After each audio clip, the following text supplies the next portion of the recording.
Hi guys, সকলকে শুভ মকর সংক্রান্তির অনেক অনেক শুভেচ্ছা। বাঙালিদের মকর সংক্রান্তি মানেই পিঠের পুলি উৎসব, আর এই পিঠে পুলি খেতে সকলে আমরা খুবই ভালোবাসি।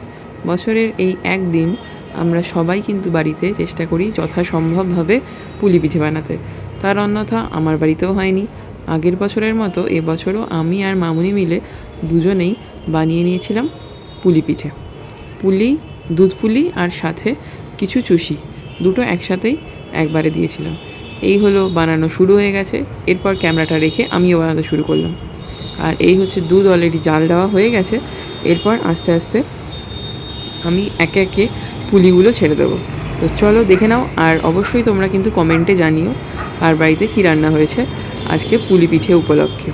এরপরে আমরা আরেকটা পুলি পিঠে ট্রাই করেছি, সেটার ভিডিও আসছে। আর অবশ্যই কমেন্ট করে জানিও কে কোন পিঠে খেলে আর কার কোনটা খুব পছন্দের।